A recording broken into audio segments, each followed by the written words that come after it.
I'm Sarah Jo Hall, mother, co-founder, and executive director of Parents in Tech Alliance, and I am thrilled to introduce to you today's panel on gender equity in the home. I'm grateful for Fathering Together for bringing such an amazing collection of thought leaders, organizations, and disruptors for changing our perspective on how dads are engaging with their families, communities, and workplaces everywhere. As a mother who is the sole provider for her family, with a husband who is our stay-at-home dad full-time, and both of us taking care of our aging parents in the sandwich generation, we completely appreciate this topic, and we hope you get out of it as much as we did. Enjoy. Hello, everyone. Welcome to another panel of our Father's Friday campaign this summer. My name is Brian Anderson. I'm the co-founder of Fathering Together and your moderator for today's conversation, which focuses on gender equity in the home.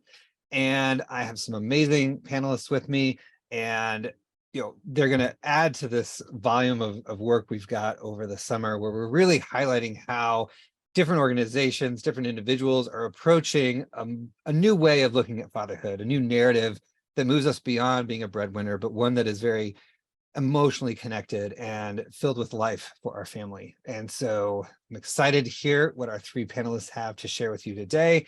And so without further ado, let's just dive into some introductions and get things moving along. First up, we have Amy Beacom, Dr. Amy Beacom, I should say, who is the founder and CEO of the Center for Parental Leave Leadership. And she has multiple decades of leadership behind her, with executive leadership from companies as big as Fortune 5, or should I say Fortune 100 companies, on down to parents who are just struggling to figure it out. And all of that went into her book that you can see behind her, the Parental Leave Playbook. I love it. It's definitely helped my wife and I figure out some things, even though I did not officially have parental leave. And she'll be sharing some of those insights with us today. She's out on the West Coast in Portland, Oregon, and has two children of her own. Then we have Curtis Webster, who is the founder and creator, really, of Dads Married to Daughters, an amazing group if you're not aware of it. And if you happen to be a spouse of someone in the medical field, please look him up and join. He started it for himself, really. I'll put words in your mouth a bit. But it was over 10 years ago that this really started to germinate as a way to show up for his family, support his wife, raise his daughters in a way that, again, was caring and connected. And then finally, we have Frederick Van Riper, Frederick Van Riper. And he is a hopefully newly certified coach in the Fair Play Life method. As of this recording, he's waiting on his results. So hopefully by the time we all listen to this later this summer, you all will have a new coach to turn to, especially for dads, because he has a wealth of experience as a father, as a career ambitious person, and with his two kids who are a little bit older than mine and Curtis's and Amy's, he's got a little bit more wisdom behind his ears, so to speak. So thank you all so much for being here, and let's get things off, and feel free to expand on your bios with this first question. But this topic of gender equity in the home, rather than workplaces or other spaces that we find ourselves in, why is gender equity in the home so important to you? And Amy, let's start with you. Okay, why is gender equity in the home so important to me? Because without it, we all fall apart. It became important to me when I became a parent, and up until that point, we sort of we had our own lanes. My husband and I had our own lanes, and we had our autonomy. And then all of a sudden, we had to care for a shared human we created, and that quickly showed us how inequitable it was. We went into some really stereotypical gender patterns right away. And I had years at that point of education around work-life balance and gender equity. And I was not expecting myself to fall into that. We had it set up that he would become the stay-at-home parent. Quickly, that disintegrated, and it was on me. So it was a whole wake-up call about how insidious and systemic these forces are. So long story short, that was 16 years ago, I started creating a field of parental leave coaching and consulting, coming out of a background in executive leadership and education and coaching, because there was this huge gap. There was this time that I was experiencing where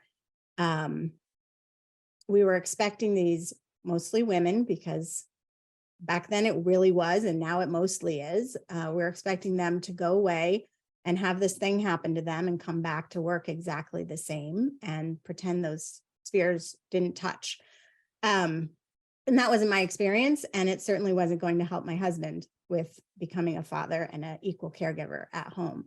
So I really started the field so that we could redefine what it meant, but because it's this moment where we become families, where this stuff really hits. It's theoretical up until this moment. So everything that we do is rooted in that. And I think, I don't know, Brian, how long you want this answer to be, because I could go for an hour, but this moment of time, a lot of people think is only happening to that mom, and they still default to it that way. And everything from the biology to the neuroplasticity of the brain to the emotional growth opportunities that are happening, they're happening to the dad too. People are, and it is this year of time where anyone who is an engaged caregiver can learn and grow in ways that you can't at any other time in your adult life cycle. So it's a fascinating time. Anyway, what else can I say? Do you want to read it? That's great for now. We'll pause it there and turn it over to Curtis, because you were nodding your head a lot. So how do you agree or disagree with Amy, or how do you come to this topic? No, such great points, Amy. Thank you for sharing that. And Brian, again, thank you for this conversation. I think this idea of equity, this idea of how can we approach being a parent in the home fairly? And I think what's so interesting about that, especially equity versus equality, is it's not going to be the same. There's times that my wife, a busy physician working in the emergency room, she works nights and weekends, so she'll sleep during the day. The girls, we have 3 daughters. What are they? 14, 10, and just newly 8. They'll come home and they'll make comments. Oh, mommy was just sleeping all day. And it's like, well, yeah, because she works at night. or oh, daddy, you're at home all day. I'm an IT consultant, in addition to running the organization. And I have the luxury to work from home. So this whole idea of parental leave, I'll touch on that a little bit later, but that was a whole interesting thing when I was working in an actual corporation. But the whole way of these dynamics and how it shows up as something fair to each of us is something that has to be constantly communicated. This idea that Benjamin Franklin talks about of fail to plan and plan to fail. The communication is key when it comes to how we're going to resolve equity or have equity in the home. Great. Couldn't agree more. Just like both of you, we kind of fell into that stereotype because my wife took more time off than me, right? And had that luxury through her work. And without knowing it, we were replicating models we didn't intend to replicate. So yeah. Frederick, how about yourself? So thank you, Brian, for hosting, and it's a privilege to be on the panel with all of you. The topic of gender equity at home is deeply personal to me as a father, and as a husband. I could give you a lot of reasons why it matters, but I want to touch on 3. Okay. So the first one is, I want to say out loud and acknowledge that, my lens of viewing this is coming from a white, straight, cisgender male, right? So everything I say today is coming from a place of love. Second, for the LGBTQIA plus community and inclusive of non-binary and non-gender conforming people, and for really all marginalized communities, beyond this focused discussion of gender equity at home is the topic of equity, right? Fairness for everyone. No matter what you look like, no matter who you love, no matter how you identify, there's the fact that we're having discussions on gender equity really touches a nerve, because it's like, to me, you want to have equity for our fellow humans. We want everyone to just be seen for their humanity, right? So that's number one. I believe that the gender norms, right? The gender binary is a system that fails us, and we fall victim to it because, as Amy pointed out, and as Curtis pointed out as well, we fall into these traps of stereotypical roles, right? We're taught these things, we're modeled, my parents modeled it for me, right? That my dad was like, where's my dinner? Right. And that doesn't mean he was a bad father or a bad husband, even. It's just the way it was. And so we see that, and then we think like, okay, that's how we need to be. So that's number one. My second and third reasons are my kids. Okay. So for like my daughter is 16 years old. She is, gender queer or non-conforming gender. Regardless of her identity, I don't want my daughter to grow up in a world where she's paid less for what she decides to do. The idea that, where someone's paid differently for the same work based on their gender is ludicrous. So I want my daughter to live in a world where her time is valued just like men's time. So, to be clear, I'm saying let's close the pay gap. It's time. It's late actually, so let's do that. And I want my daughter to know there's men in this world that are good men that are willing to speak up and say this out loud, and not be quiet about it. I think that men, I am being a little vulnerable here. And I think that men have trouble with that. And to me, vulnerability is a superpower. I'll say that. You'll see that on my socials. Vulnerability is a superpower. It really is. So the third reason is my son, Finian. He's 7 years old. And I want him to grow up in a world where he doesn't have to be contained in a box that the world defines for him. I want him to know that he can just be his perfectly imperfect, beautiful, unique self and be valued for that, just like any other human deserves. So that's why I want to talk about this topic today. Couldn't agree more on so many levels, Frederick. So I'm so glad that you're bringing that personal lens to this. And I think that's part of the change, right? Is getting men to be vulnerable, to express, and that's a lot of the core of what we need to be doing. So I appreciate all of you for your reactions and thoughts. And I want to bring it back to Amy for the kind of the first official question, because you alluded to this in your earlier response, but gender equity at home should exist whether you have children or not, right? And so what, through the parental leave experience, from the lens of your book, from the work you're doing, how is that such a critical time to maybe reassess or build some of these gender equitable practices? Yeah. Well, first of all, we just start with how few men have any leave at all, and can be there to even learn how to be a father at that moment, how to swaddle a baby, how to do a feeding, those kinds of things. So it starts there. I think that's just the underlying floor. If we can look at gender equity in the home as starting there, and when your family is growing, and starting at parental leave and being able to take it or not, what we see is when dads take leave, they're more engaged caregivers. They report greater satisfaction and happiness in life. Women make more money. Every month of leave a dad takes, a woman, let me see if I can get that stat right.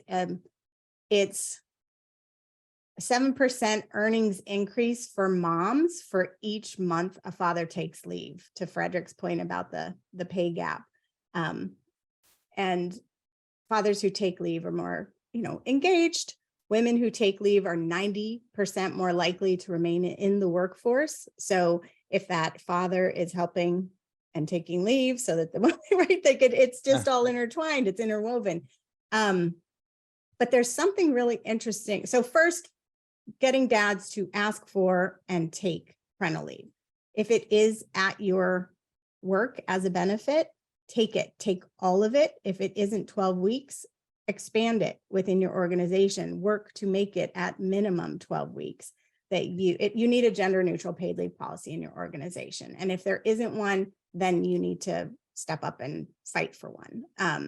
So that's the first thing to do. And then there's something really interesting that happens when parents, whatever their gender identification is, take the leave together. And what's happening when they're taking it together is they're learning how to work together in this new phase of life and their new parenthood and who does what, and they're negotiating it. And Frederick can speak to some of the pieces further.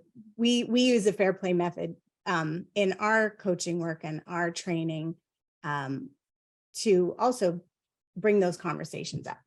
But the dads who usually they just take a couple weeks and then they go back, and they're not getting to have time alone with their child. So having a mix where you're getting to do it with your partner and then you're getting to do it alone. So you are fully responsible for that new child survival and getting to get confidence in your abilities. And there's no, dads know this, but I'm just trying to make it overt. Like, be conscious, do your planning, think through what you need, root your family in your values. We always start with a values exercise between parents in our work to really help them clarify their decision-making and their planning. Because once you know where your shared values are, or where, like, say, for example, Curtis really loves adventure and Frederick really loves sleeping, right?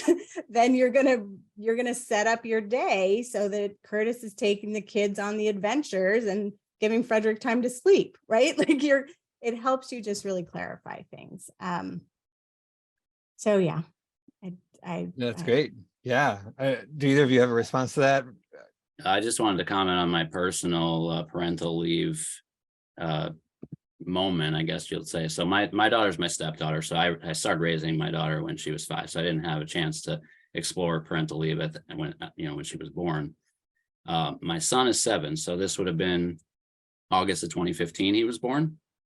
And I took, you know what I got? I got a week off unpaid. That's what I got. Yep. So that's just throwing that out there. Yep. And that is the norm in this Yep. country. That's the 95% of dads have 2 weeks or less. Right.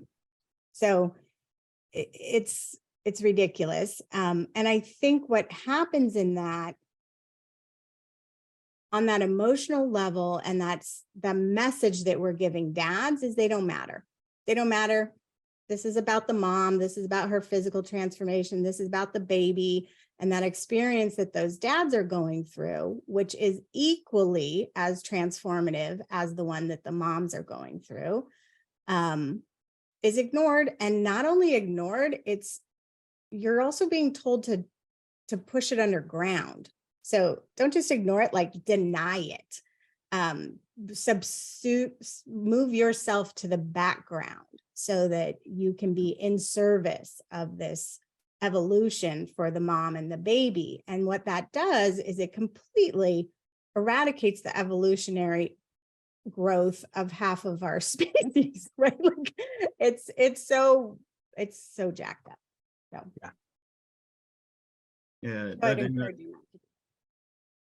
Yeah, I love what you were mentioning there with the parental leave, and it's funny because even as I started having kids, 14 years ago, it didn't even dawn on me as important of a topic as it has become. I definitely am thankful to organizations like Dad 2.0, and of course what you're doing, Brian, with Fathering Together, and just the fact that this is an ongoing conversation, and that there's brands and groups that have really taken on this fight. But when my first daughter was born, I was working full-time, working behind the IT desk, fixing computers. And it's funny because we did all the stuff, we were doing all the classes, and I didn't actually have a formal parental leave, but I had saved up all my sick days, all my vacation days. So I basically took the 6 weeks, 2 months off. And I, of course, went to work and went into the office here and there, but it wasn't an actual formal parental leave. I had to, pull from over here in order to make it work. But as you said, that time is invaluable to create those experiences, to create that bond. And the thing that can get lost in the process if we're not careful or pay attention to it is this whole aspect of the mental health around these things. As the father, as the guy, we go through these same changes. We need to have that space and that time to bond with the kids, as well as to work ourselves into that new role. And so as we were talking about, that's exactly why I realized I needed to find some other guys that could help me figure that whole process out. So thank you for bringing that up, Amy. Well, actually, thank you for bringing that up, because what most people don't realize is that perinatal mental health piece. They usually think of moms get postpartum depression, right? Right. That's it. And it just happens postpartum, and it's just depression. It's not. It's PMADS, which is perinatal mood and anxiety disorders. So it could be depression, it could be anxiety, it could be OCD, and it's 1 in 5 moms, and it's 1 in 7 to 1 in 10 dads.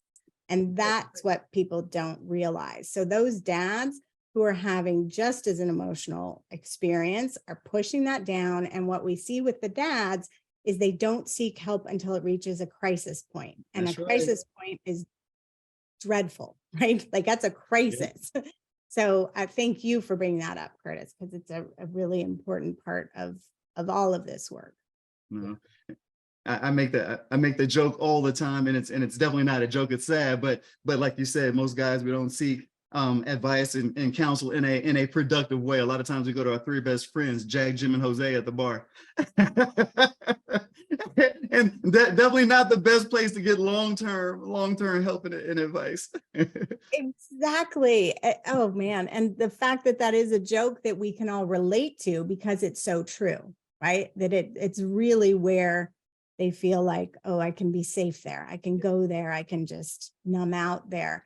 In our parental leave coaching, one of the things that we do through the retained coaching framework is we have a perinatal mental health screen for all parents at every session, because we just need to make that conversation part of the process, right? It just is a standard thing. We do it, we check it, we talk about it. You have your partner, your spouse looking out for you. Hey, I noticed you're feeling a little off this week. Is that because you need to go to the gym, or because it's time to go talk to somebody, right? Like, Yeah, no, I appreciate all of that. I know I'm the moderator, but there's just so much, as a dad, that I'm in the midst. And like you, Curtis, our communities look to us sometimes to be leaders. And I often reflected back saying, I may have founded the group, or I may be the leader in this space, but I'm still going through all the same motions. I'm still going through all the same experiences. And I'm just remembering a panel I was on years ago where there was 4 of us all describing the birth of our children, and all of us saying, oh, I struggled, but I wasn't depressed. And then the last one to go, Dr. Kevin Grunberg, phenomenal leader out in LA, building a lot of support for dads around perinatal health, kind of raised his hand and said, well, statistically, one of us had it. And, Exactly. and this just shows how we downplay it. Like you were saying, we just downplay the emotional experience we're going through. But Frederick, I'd just be curious, you mentioned becoming a dad to a 5-year-old out of the gates rather than a newborn. Just wondering, with your son and with your daughter, though, like, how did that play out differently in building those gender norms, those gender processes in the home? So that's a great segue, Brian, because as you're pointing out, that you're still going through it. I very much resonate with that feeling of, just because this is passionate for me, and it's the work that I'm focused on, I'm a work in progress. I am a work in progress. I want to say, and again, I'm just going to be vulnerable again, like, my gender equity journey is really in its infancy. I would say that, I've been married about almost 9 years now. And, to your point, been a dad now for 11 years. And I will answer your question, but I want to say this. So, 7 of those 9 years, I would say I thought I was doing everything wonderfully. And more recently, within the last 2 years, realized I was not providing my wife with the help that she needed, with the support that she needed. I didn't understand the mental load that Fair Play talks about and describes, so well for us. I didn't understand it. I didn't even think about it, to be honest. I know Amy, I think you said something a few minutes ago, like, oh, dads understand this. And I think a lot of dads actually don't understand a lot, and we take it for granted because it's like, it seems so obvious. And I kind of kick myself now thinking about it, but yeah, I had no clue what I was doing, and I thought I was doing amazing. So everything kind of changed for me when I left my corporate 9-to-5 job and I was the stay-at-home dad now. That happened in 2021, January 2021. So really, like, my journey, I would say, of gender equity really kind of started then, when I started to really dive deep into, okay, now I start to realize, like, what it takes to manage this household. It's not just the tangible, visible, things that you see, right? It's all of the things that you don't see. It's the doctor's appointments and the sporting events and this outfit for this event, and, oh, the kid's sick today, who's going to be home to take care of our child, right? And a lot of dads default to their wife or to their partner, and that's, again, something that's just been ingrained in us, right? That it's the mom, the kid, number one, the notion that our child wants their mom, which is true to a point, but they also want their dad, so things really changed then. But really 4 months ago, when my wife said, hey babe, you really should watch this documentary, it's called Fair Play. And I was like, okay, I'll watch it. And I watched it, and as soon as it ended, like, a lot more light bulbs went off. I ordered the book immediately.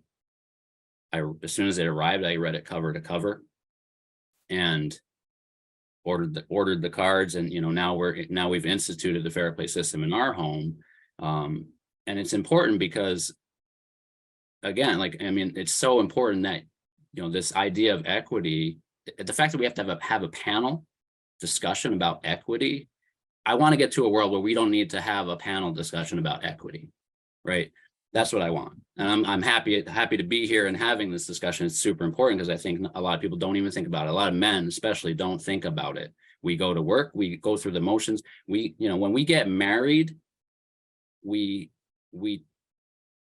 have the idea of a partnership, right? Of course, we all do. We want love. We want to be respected. We want to love on our wife.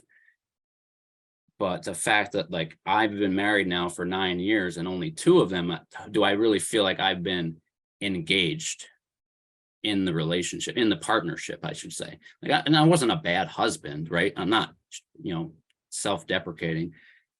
I just didn't know. I just didn't know any better. I was like, oh, she's got it. She can handle it.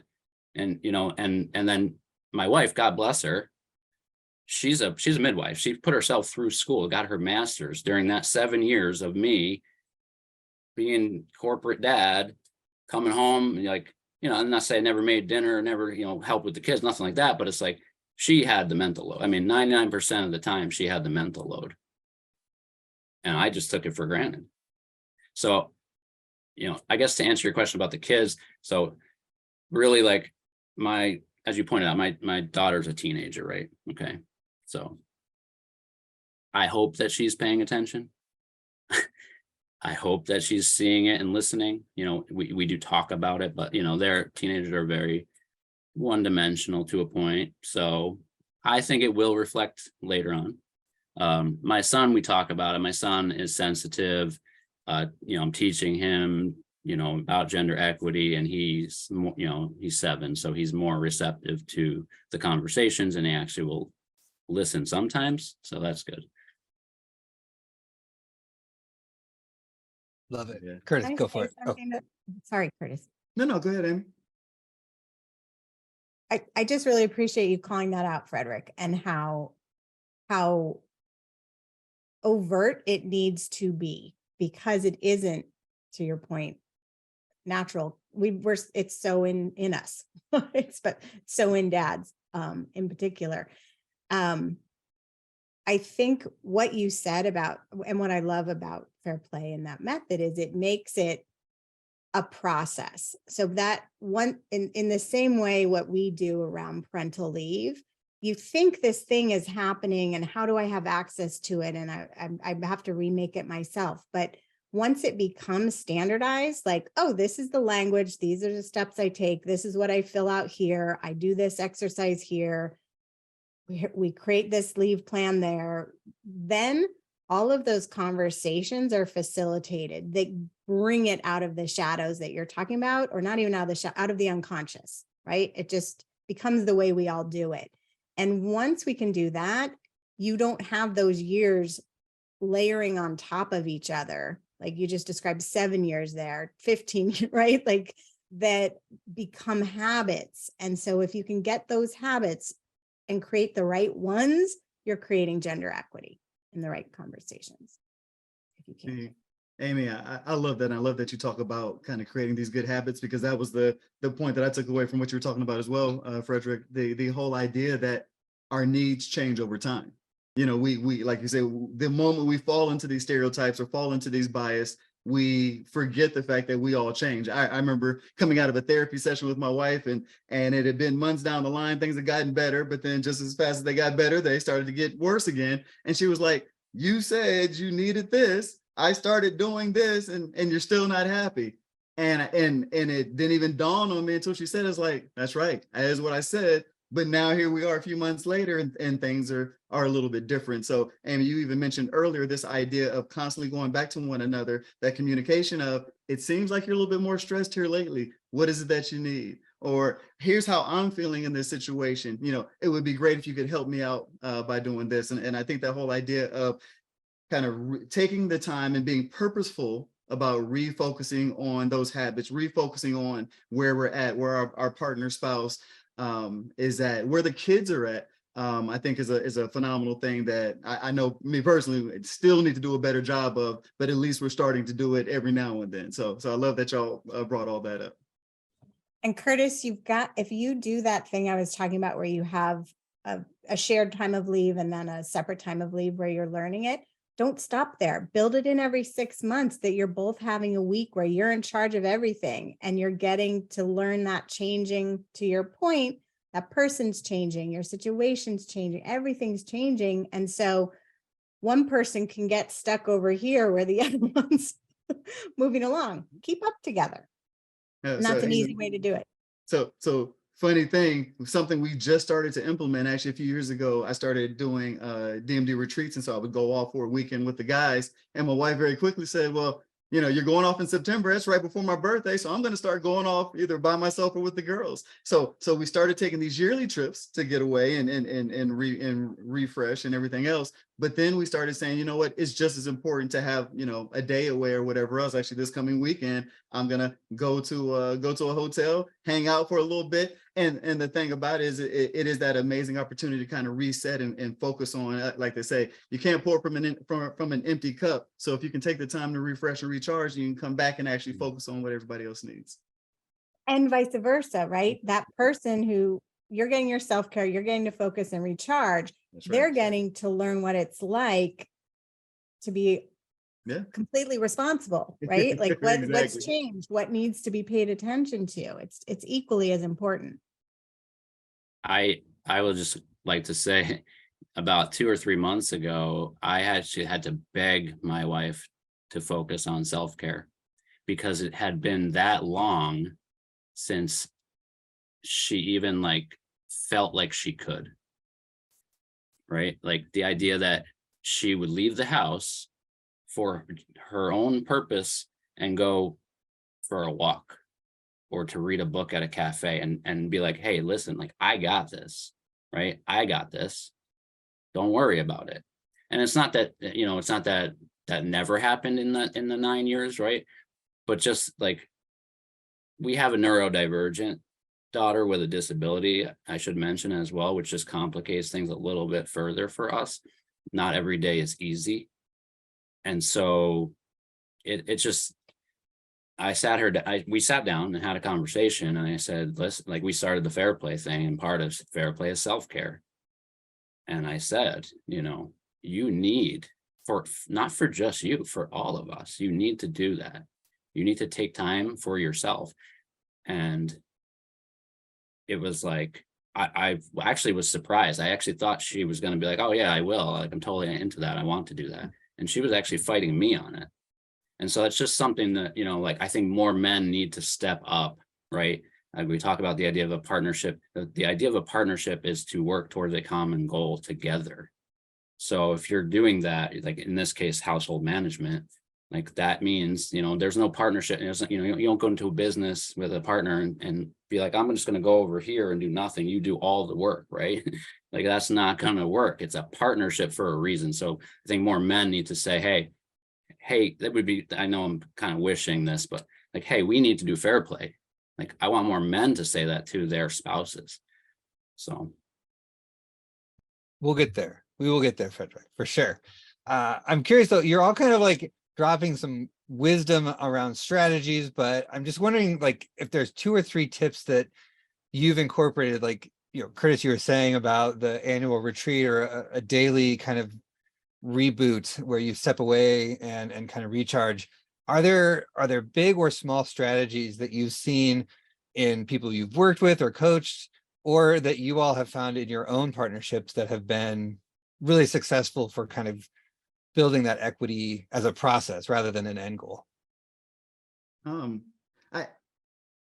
Good question. And I think this is where, well, so my number one tip, as you've already heard me say, it would be community. The idea that I had a mentor, I still have a mentor, but one of the first things he told me was, a lot of times the thinking that got me into a situation isn't going to be the same thinking to get me out of it. And that, therefore, that's the value of having a mentor, having a community to bounce ideas off of, check your thinking. So I would encourage everybody, and I imagine everybody that's getting this is already part of the Fathering Together community. But what's great is there's even more specific communities that can really hone in on where you're at and where you're trying to go. And then there's even those that are maybe even completely different than kind of your normal framework. Along this idea of equity and gender equality and these types of conversations. I remember as my girls were a little bit younger, we were outside playing with the neighbor, and one of the girls screamed because there was a bug that had gotten too close. And my neighbor said, you do realize your daughters are scared of the bugs and all this kind of stuff, not because they're girls, but because of how you're raising them. And it was funny she said that, because she's exactly right. To your point earlier, Amy, I'm not an adventurous outdoor kind of guy. I'm a computer guy. so it was funny when she said that, because my neighbor, she's the exact opposite. She loves climbing the walls and climbing mountains and doing all the stuff outside. So when she mentioned that, that was another light bulb moment that went off for me, that, hey, you know what? Yeah. The way in which I'm telling the girls and framing their concepts around the outdoors and bugs and all these different things needs to change. And so by putting myself in an uncomfortable environment, to then start having the girls go over to her house to climb they actually built a rock wall climbing gym and all that kind of stuff.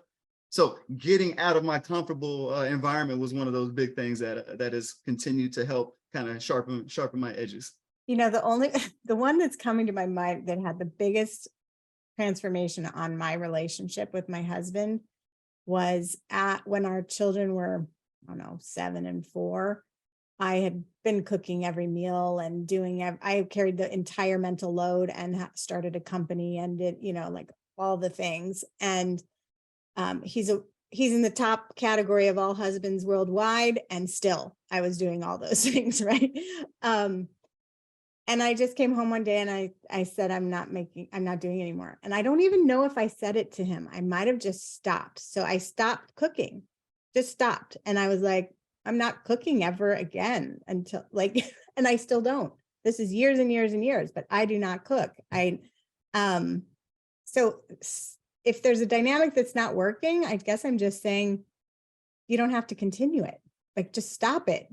By you changing you, the entire environment has to shift. So now we've figured out other ways to get fed and fed reasonably well. Because I don't know. So that's one. I love what Curtis is saying about get out of your comfort zone. That is similar to that. And also understanding boundaries and getting clear on boundaries is very, very useful. And when people think about boundaries, they're usually thinking of a rigid, like, don't cross my line. like, and that's not what boundaries are. Boundaries are about clarity of your values, your intentions, your goals, and then being thoughtful about how you work towards them. So there's different levels of boundaries. There's different permeability. It might be a hard boundary or a soft boundary or a semi-permeable boundary, flexible boundary. But there's a whole host of things I talk about. There's a whole chapter, I think, in my book on this. But if you're clear on your boundaries, then you can have those conversations that can shift things. So I guess I'll just add that.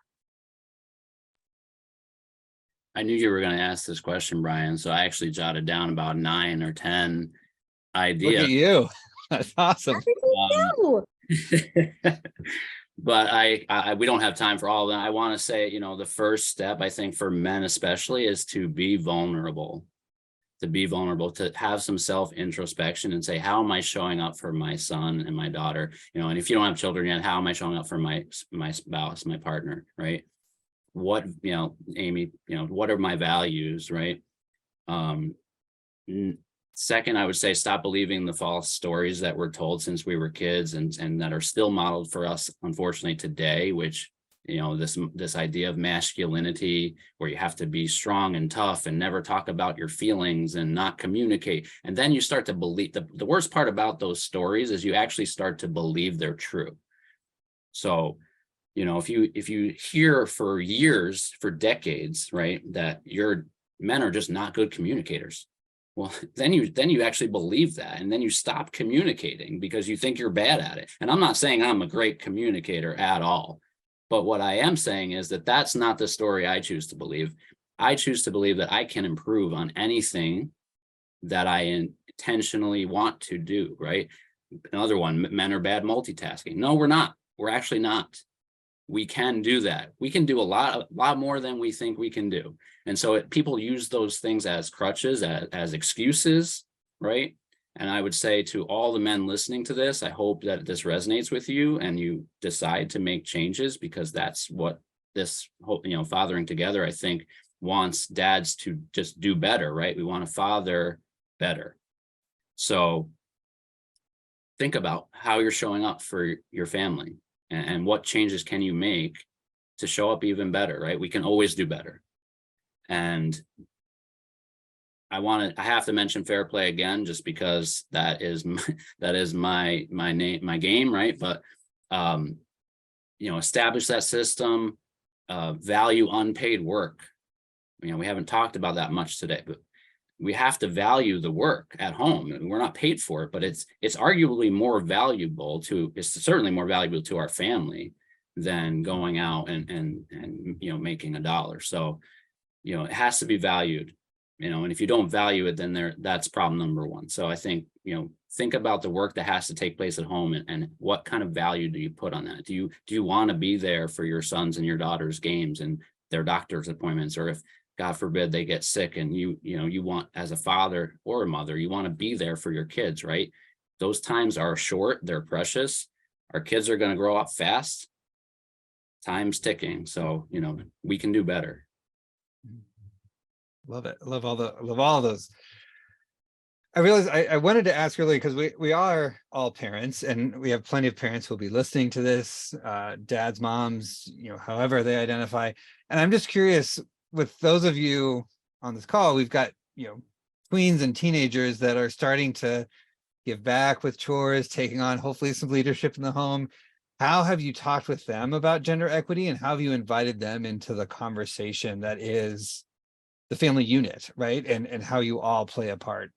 I don't know, any closing thoughts around being a parent to a gender equitable child? Yeah. Brian, it's great that you mentioned that. And it's funny because with a 14-year-old, she's all excited about driving. I remember just a couple of years ago, it was all about the cell phone and getting the device. And it's funny because we talk about equity doesn't have to be equal. So she was, 11, 12 before she got a device and was able to text and get in touch with us and her friends and so on and so forth. But then, because she was at a different school than our now 10-year-old, the 10-year-old has a watch that allows her to text and do these different things. And then guess what? Now she's about to go to a separate school. So the 8-year-old now has a watch. so equity, right? But it didn't have to be equal because they didn't have to wait till they were 11 and 12 like she did. So it's interesting because she'll say, oh, that's not fair. Why is it that they're being treated differently than I am? Why, and point out these different things. And I think number one, the fact that we are able to sit down and have these conversations is fantastic. That's the first part. Is my wife and I decided early on we wanted to try and create dynamics where all the girls felt comfortable coming to us, especially for me, coming to me just as much as they go to their mom. To your point earlier, Frederick, there's always I want mommy, mommy, snuggles better than daddy, and all this kind of stuff. And to your point, Frederick, that too. I had to overcome, I don't know if it was how I was just ingrained or just how I naturally felt, but I'm not a big hugger. I'm not a big, hands-on kind of person. I've wanted to change that to show that it is okay. The girls, they all joke that they've never seen me cry at a movie or a show or cry. And I'm like, no, I was crying. Y'all just didn't see it because I just wipe a little bit faster than y'all do. But letting them know, no, I do cry. I share, I shed tears. I share emotions. It just will look different, and that's okay. And so I think that's a lot of the conversation that we get back to is it's going to look different across the board, but we're not going to, shame. We're not going to marginalize. We're going to acknowledge those differences and work through it and continue to move forward as a family. I love that, Curtis. The be visible, like start early, make it overt is what I take from that. Well, not the start early part, I'll add that, but the make it overt, like in our family, we do X, right? And this is who we are, defining our family that way. And I think because you're asking, Brian, what I've learned over all these years, I have a 16-year-old and a 13-year-old. I didn't make it as overt as I should have. Like I thought they would pick it up, and I thought we had more time. And so I'm here to just add a little urgency. I know this is not a nice thing to do to parents who are just starting out. I recognize that it's not super cool of me, but it's true. Like, we are living in a world where you need to start this stuff before that child is welcomed into your family, and think about it, talk about it, bring it into how are we going to raise them? What do we want to do? Get the education, get the coaching, get the mentorship, all of the pieces you need so that you really set it up then, because they are watching every little thing. And if you are doing it in a way that is not gender equitable or has little tweaks, they're going to do it. So I'm having to deal with some of that now with my 16-year-old and my 13-year-old. I'm like, what are you doing? I'm a gender equity person. Like, why are you assuming that daughter does this and son does that? So early, often make it an overt part of your family and define it who you are. Love it. Love it. Close this out, Frederick. Any more strategies or wisdom? Amy, that's so brilliant. Like, I find that interesting because we're getting these messages, right? Like, all the time. That's what our kids, they're on social media, they're out at schools, even some adults that they interact with, their teachers may not, be on this same, wavelength, if you will, of gender equity at home. And so the fact that even your children are still getting some of those messages, that just shows you the importance of really doing this every day, right? We have to point it out when we see it. We have to speak up at, even like Brian, I think you pointed out, at work, to advocate for more, better parental, or Amy, I think you pointed out, better parental leave policies, that gender neutral parental leave policy, all of the things that happen out in the world, right? We tend to shy away from wanting to speak up and speak out against it. We might see the infraction, but we feel like, oh, it's not our place to say, right? And that there is a point to that, right? But, and I'm not saying go out and butt your nose into everyone's business, but if it's your business at your home with your kids and you see something that isn't right, let them know and have a candid conversation with your kids. To your point, Amy, time is short. They do, it's a cliche, but it's true. They grow up very, very fast. And the more time that passes, the less impactful it's going to be. So I would say, I want to make this point. So to the men that are listening, This isn't, I'm going to change so that my partner has more time. No, that's not what this is. This is, I'm going to change so that our family unit is stronger, that my partner feels valued, and that actually the relationship strengthens, right? So this isn't like a selfless act where you're like, I'm going to do this favor for my partner. No, you're doing this to improve your world, yourself first, and then it's your partner and your kids. So I know sometimes, especially with men, they have this idea like, oh, well, if I allow that to happen, then I'm giving up something of mine. And that's not true at all. Like, I can tell you I'm a work in progress, but I am a living example of why it's better to approach your partnership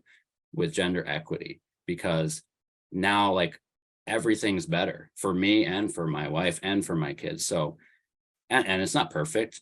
I mean, it's, that's what you strive for, but it's never, I mean, it's marriage, right? It's any partnership. There's always going to be the give and the take. And like Curtis mentioned, things change, right? Needs change over time. But one of the things we instituted was a weekly check-in. The fact that I wasn't doing that sounds so crazy to me now, a weekly check-in, and it's communication. And it's intentional. That's the difference. It's not like we never communicated.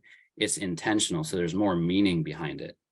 So it's like, hey, how was the week for you? What could I have done better? Those types of things, I think we all could use, and we should do that with our kids too. How can I parent you better? Right. Brian, you talk about all the time, involving your kids in their parenting. It's not like I'm not a boss telling you what to do. Like, I want to know, like, what did I do wrong? What can I do better for you? And a lot of times the answer is give me more screen time, but.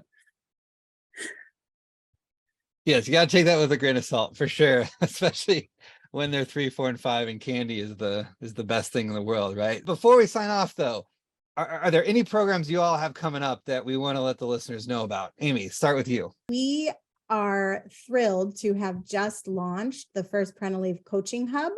And within that, we have different memberships for parents, we have different memberships for managers, and we have a free community, because I really believe that everyone in this country needs to have access to a standardized way to navigate leave and to understand their own emotional journey as well as their practical journey through it. So please join us at retaincoachinghub.com to get into that free community, or retaincoaching.com to look at memberships. Actually, retaincoaching.com is probably the place to start. Buy the book, get paid leave in your organization, get parental leave support, and follow us on socials. Thank you. Thank you. Curtis. No, Brian, thank you again for the opportunity and all the great work that you and your community are doing. Likewise, we definitely want to be a resource for those that we can best help. So if you are a dad or about to be a dad married to a doctor, so we have a community of over 4,500 dads worldwide, 25 countries plus, steady growing. So if you're married or about to be married to an MD or a DO, and you are looking for a community of guys that can help and give you some insight, please come find us at dadsmarriedtodoctors.com, and we would love to be that resource for you. Thank you. Curtis, I'd like to extend your program to dads married to midwives. Most definitely. I think that's something that would be applicable to your organization as well. Thank you, Brian. Fathering Together it's such a wonderful resource, and I've learned so much just by being involved with you and visiting all the resources that you have. I'm a one-on-one Fair Play certified coach, so if any typically husband in a cisgender relationship, but it certainly could work in other relationships where you're having trouble managing your household. Like, this system is going to work. It's just a matter of sometimes it is hard to do it alone. So I facilitate that through my coaching program. You can find me, just search me up on LinkedIn or Facebook. One of the projects that I'm really excited to talk about, it's going to be launched later this year, is I'm going to be starting a podcast called Dads Interrupted. It's a podcast we're going to be diving deep into how can fathers design happier, healthier relationships, with their partners, with their kids, using vulnerability. And we're just going to be interviewing dads and kind of having some candid conversations through, learning as we go through their lived experiences, sharing stories, and hopefully growing together. So look out for that. Dads Interrupted. Awesome. But oh my gosh, Curtis, Amy, Frederick, thank you all for those nuggets of wisdom throughout this entire call, but really just the perspective that you're bringing, the lived experiences that you're breathing into the life of your children, to the communities you're a part of. I know I've learned a lot today, and I hope those listening gain a strategy or two, or just a different perspective. I mean, and our goal here is to really help you be emotionally courageous, committed to those that matter most in your life, and connected to them as well. And so for our panelists, for all of us at Fathering Together, I want to thank you all for listening. I want to thank our panelists for their words of wisdom. And next week, we'll have another topic coming your way. So thank you all very much.